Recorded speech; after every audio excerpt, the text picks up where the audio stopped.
Director here, and I'm so happy to see all of you here today as we journey this year as we're looking at this idea of rising higher and growing deeper. Rising higher and growing deeper. There's a wonderful axiom in the permaculture field about how the deeper the roots grow in any organism, any plant, any tree, the higher that tree can grow. And so as we consider our own growth, we need to be grounded and rooted in something.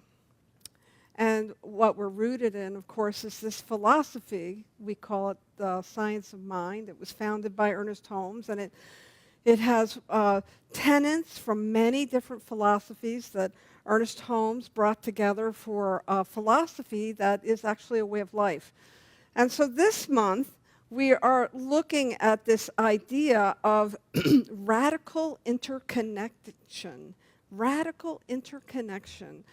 So, you know, you're here in a community right now. Of course you're looking at interconnection, but we're looking at it from a more radical place. I heard myself say radical a couple of times, and given the current climate in our country, that might be a little scary to say that word a lot.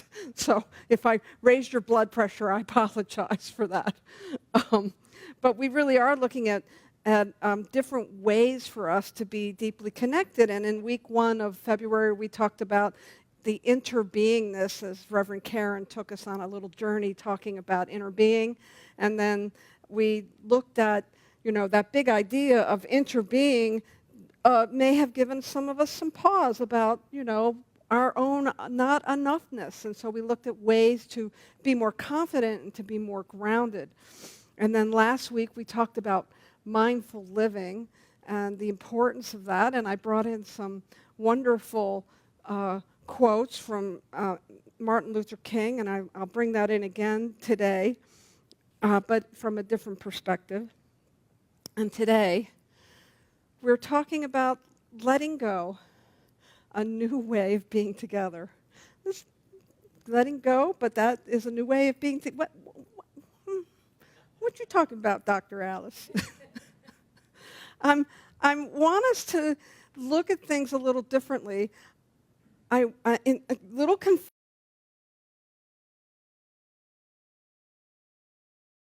wobbly right now. I'm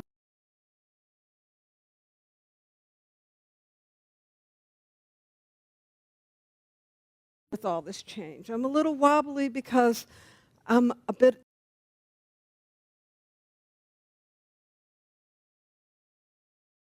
concerned, the worry, the pain that other people are feeling.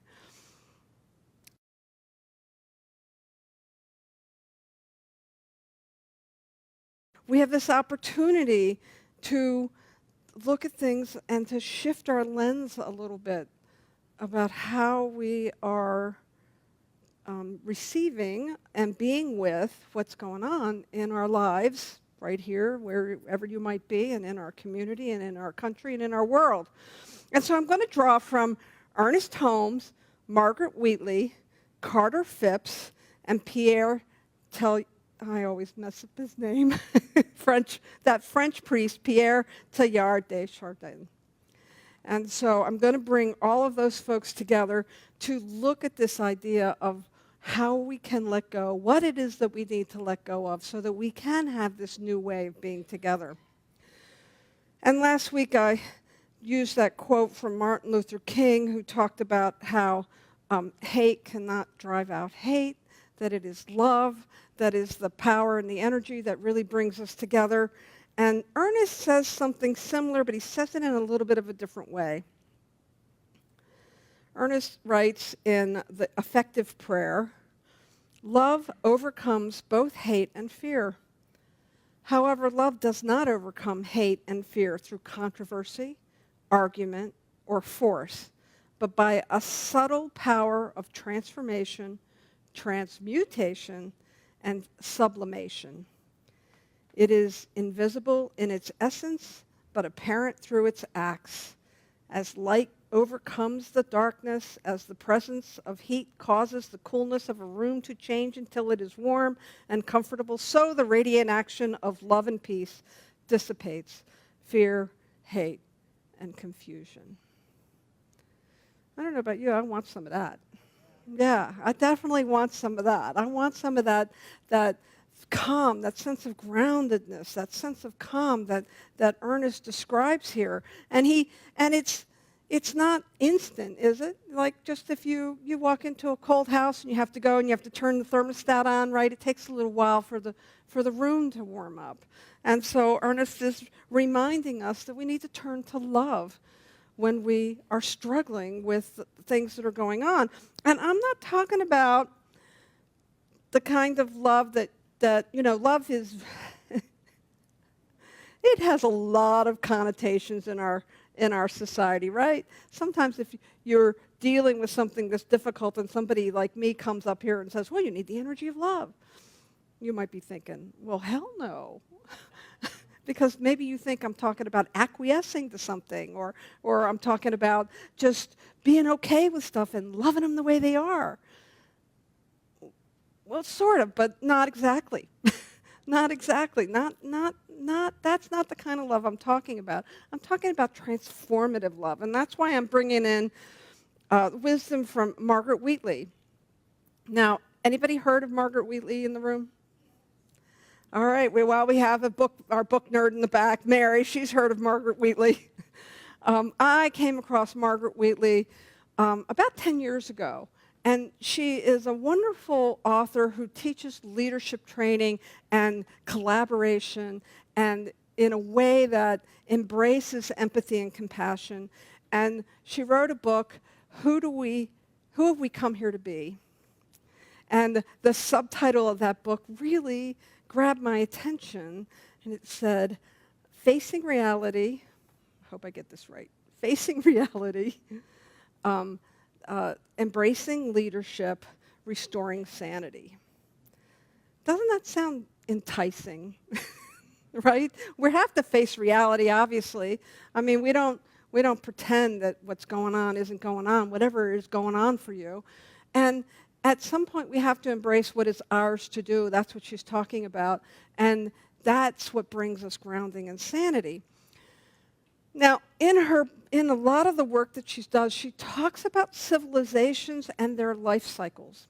And I found that fascinating, that a civilization, a society, if you will, has a beginning and a middle and an end, so that it can have another beginning and a middle and an end. And the other thing that she writes about in a lot of her writing, she's written like 12 books. And that book I just saw was republished in 2023 with all 80% new material, so I'm going to my independent bookseller to buy it. So she talks about this idea of the life cycle of civilizations and how they move through change, which I found very comforting, right? I imagine that if I was a little older, I was born in 61, if I was a little older, I may have seen a lot of what I'm seeing now, and people getting excited. I may have witnessed some of that in the 60s. But I was still watching Captain Kangaroo in the 60s, and he really wasn't talking about Vietnam or peace or anything like that. So I imagine that I would have witnessed a lot of this. And I imagine I would have had the experience of getting to the other side of it.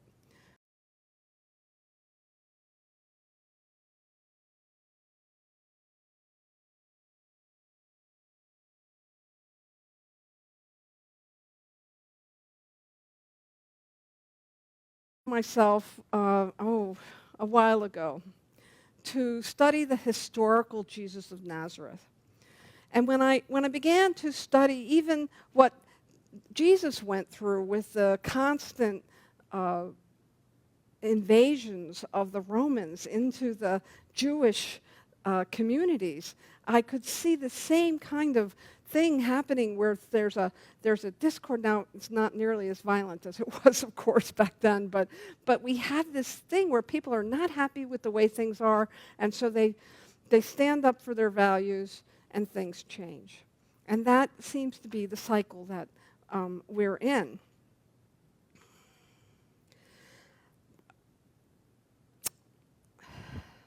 I really like this quote from Margaret Wheatley. She says, "There is no power for change greater than a community discovering what it cares about." There's no greater power than a community discovering what it cares about. I don't know about you, but I think people are really discovering what they care about. We're looking around and we're deciding what it is that we care about. We're voicing what it is we care about. We're bringing that up, and yet it feels a little chaotic. I know it feels a little chaotic to me. I was guided, I'm going to put it that way, to pull the book off my shelf, Evolutionaries by Carter Phipps. Anybody familiar with that book? Carter Phipps, pretty amazing guy, and he writes this: "Perhaps the most important insight to come out of the complexity of sciences is the idea that novelty is I mistyped this, so I'm going to try to paraphrase it, is the idea that novelty produces at the edge of chaos, that novelty produces at the edge of chaos." He goes on to say that means that novelty generally doesn't appear in systems that have too much order and stability. It takes chaos, instability, and greater degrees of freedom to produce the conditions for higher forms of order and novelty to occur. A system generally has to be thrown into disequilibrium for new and higher levels of self-organization to emerge.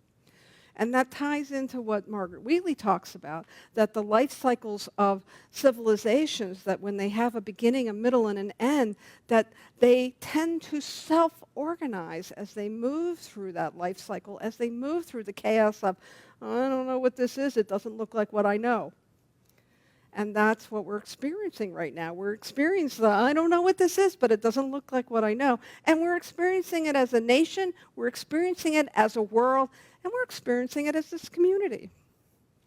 This community is going to be moving in a couple of months. I'm happy to report, as many of you know, we sold this building for a wonderful profit. We're staying in the area, and we're going to relocate ourselves and redefine ourselves, and it's going to be a little chaotic. There's going to be some shifts. It's going to feel uncomfortable.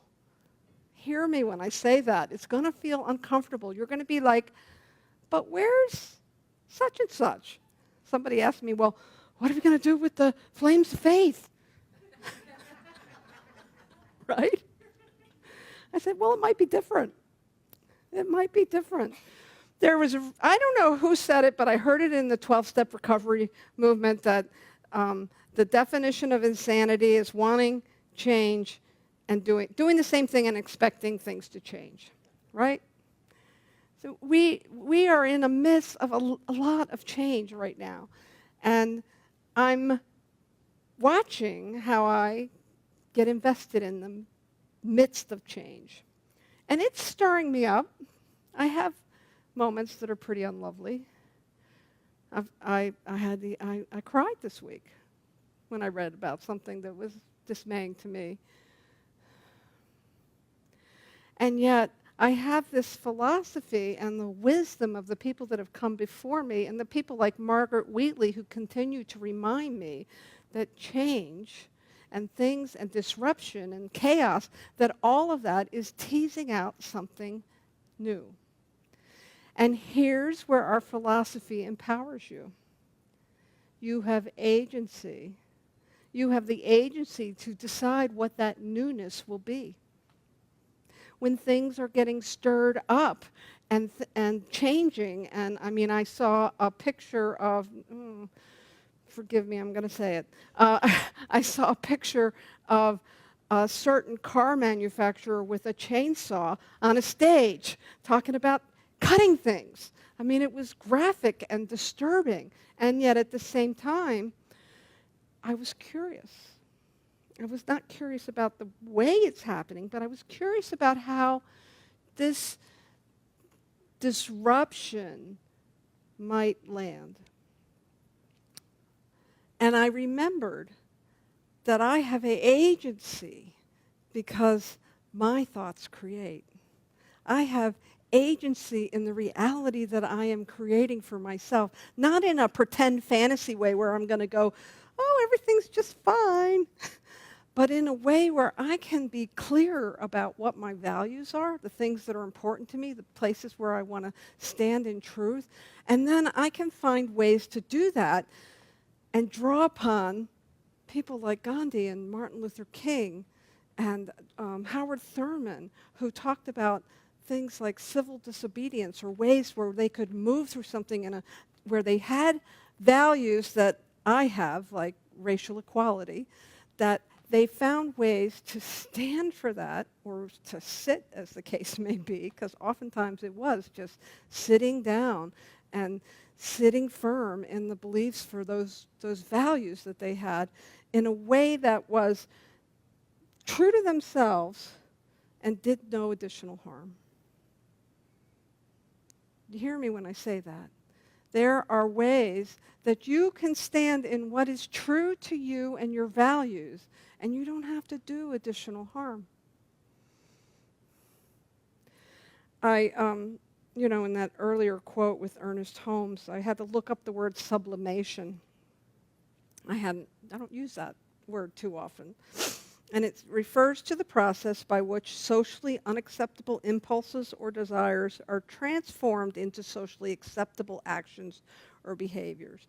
So he's talking about the same thing. Back in the 75 years ago, he's talking about how chaos and change and things that aren't normal bring us to what is going to be normalized for us, what we're creating together. Now, the last person I want to bring into my comments today is Pierre Teilhard.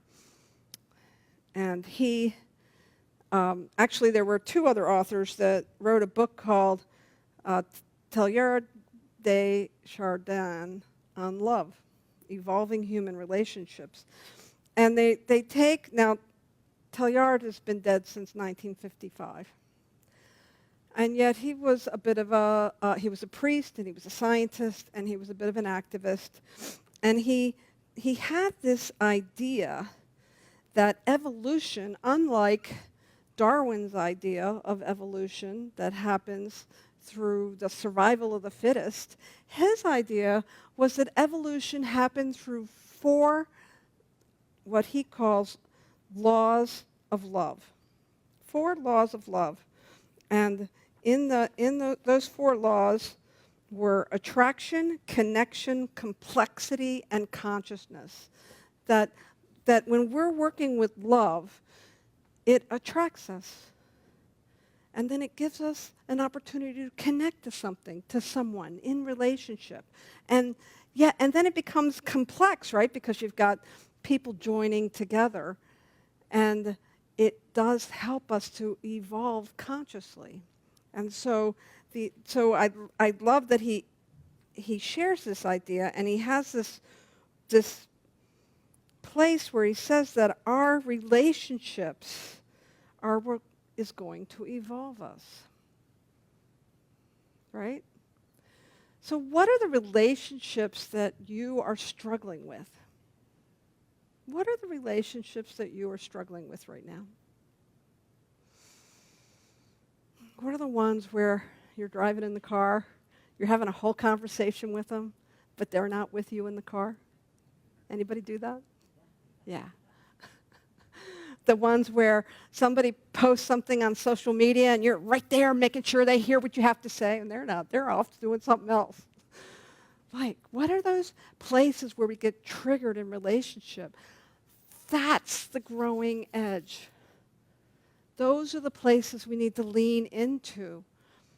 But not with, if the relationship you're struggling with is a relationship that feels harmful or is causing you pain, I'm not suggesting that you run in and say, beat me up some more. I am suggesting that you take a page out of the amazing lights, Jesus, Gandhi, Martin Luther King, that there is a way to engage and be in relationship and be from a place of love without acquiescing and lying down.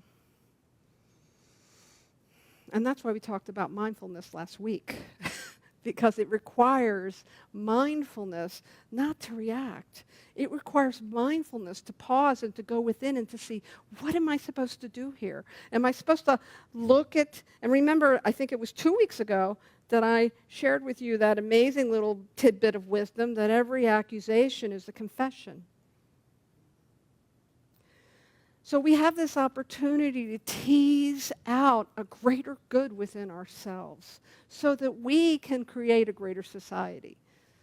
And right now it might look like something else, but it's temporary.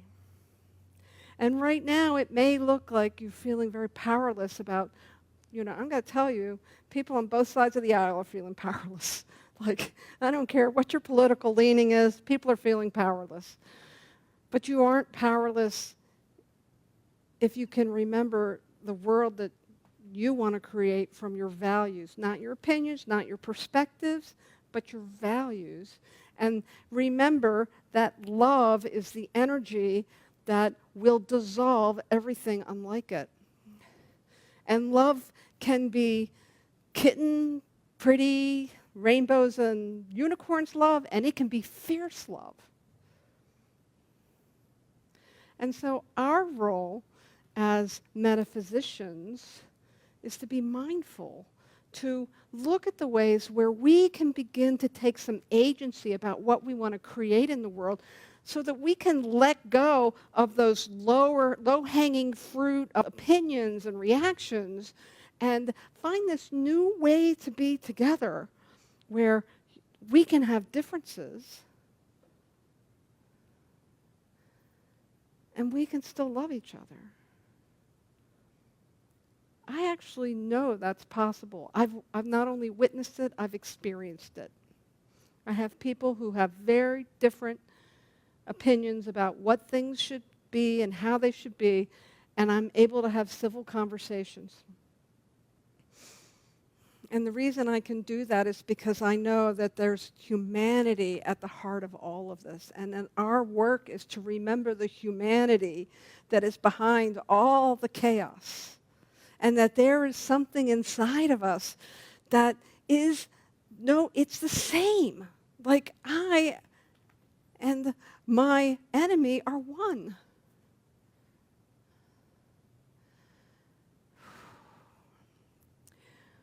We were made for this time. We have the tools as religious scientists, as metaphysicians, we have the tools to walk through this, to use that power of love to discover a new normal. And I'm going to end with this quote from, again, my buddy Pierre. First name's a lot easier to say than the rest. Even when I rehearse, I trip over my tongue. He says, and you may recognize this quote. He was also, before I read it, he's also the one who, I think Judy was saying that we're spiritual beings having a human experience. That's his quote as well. But he writes, the day will come when, after harnessing space, the winds, the tides, and gravitation, we shall harness for God the energies of love. And on that day, for the second time in history, man will have discovered fire. Thank you very much.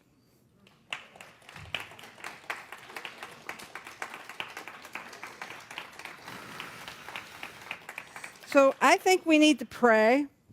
Spiritual practice is always called for. The final thing I'll say is, before I take us into affirmative prayer, is And when whatever it is, the task or the world or the experience seems too big for you, that's the time to call in Spirit.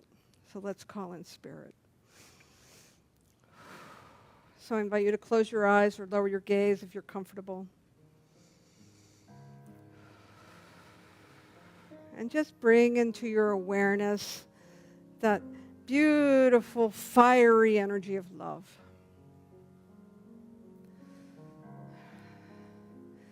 And maybe it's love you've experienced with another human being. Maybe it's love you've experienced out in nature. Maybe it's love you've experienced with a fur baby. Just bring that energy into your heart right now. Raise your awareness to it.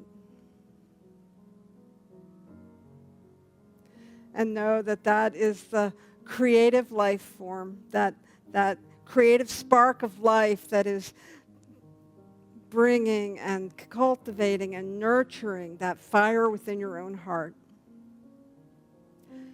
That fire that knows that love is indeed the answer, no matter the question. That love will support us, that love will guide us, that love will direct us.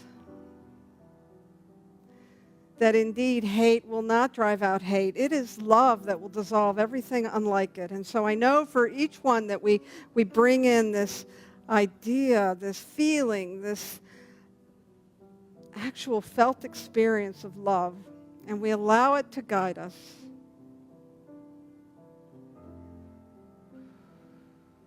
It is with a grateful heart that I know this for each one.